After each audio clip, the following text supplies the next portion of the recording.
வணக்கம்.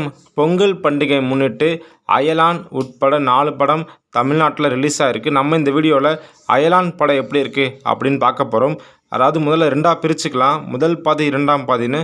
ஃபர்ஸ்ட் ஹாஃபில் பார்த்தீங்கன்னா நம்ம சிவகார்த்திகேயன் தன்னோட பலமான காமெடி ஏரியாஸில் சூப்பராக பெர்ஃபார்ம் பண்ணியிருக்காரு. நல்ல ஒர்க் அவுட் ஆகிருக்கு. அதுவும் அவர் ஏலியன் கூட வர சீன்ஸும் நல்ல ஒர்க் அவுட் ஆகிருக்கு. சிஜி ஒர்க் ரொம்ப அருமையாக பண்ணியிருக்காங்க. ஃபர்ஸ்ட் ஹாஃப் அப்படியே ஃபன் அண்டு என்டர்டெயின்மெண்ட்டாக அப்படியே மூவ் ஆகுது. இன்டர்வல் பிளாக்கும் நல்லா தான் இருக்குது, டீசெண்டாக இருக்குது. கண்டிப்பாக ஃபர்ஸ்ட் ஹாஃபை பொறுத்த வரைக்கும் குழந்தைகள் மற்றும் குடும்பத்தோடு போய் பார்க்குற மாதிரி இருக்குது. 2ஆம் பாதியில் பார்த்திங்கன்னா ஃபன் கொஞ்சம் குறைஞ்சி ஆக்ஷன் அதிகமாக இருக்க மாதிரி தெரியுது. விஎஃப்எக்ஸ் ரொம்ப சூப்பராக பண்ணியிருக்காங்க. குறிப்பாக கருணாகரன், யோகி பாபு இவங்களாம் ரொம்ப சூப்பராக பெர்ஃபார்ம் பண்ணியிருக்காங்க. ரகுல் பிரீத் சிங் அவங்களும் கொடுத்த கேரக்டர் நல்லா டீசெண்டாக பண்ணியிருக்காங்க.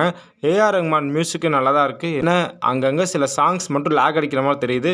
நம்ம சித்தார்த்தை பாராட்டியே ஆகணும். அவரோட வாய்ஸ் ஏலியனுக்கு ரொம்ப கரெக்டாக செட் ஆகிருக்கு. சூப்பராக இருக்குது. மொத்தத்தில் இந்த படத்தை குடும்பத்தோடு போய் பார்க்கலாம். இந்த படத்துக்கு நம்ம 10/7 ரேட்டிங் கொடுக்குறோம். கண்டிப்பாக இந்த படத்தையும் தாராளமாக தியேட்டரில் போய் பாருங்கள். இந்த வீடியோ முழுசாக பார்த்ததுக்கு ரொம்ப நன்றி. தேங்க்யூ.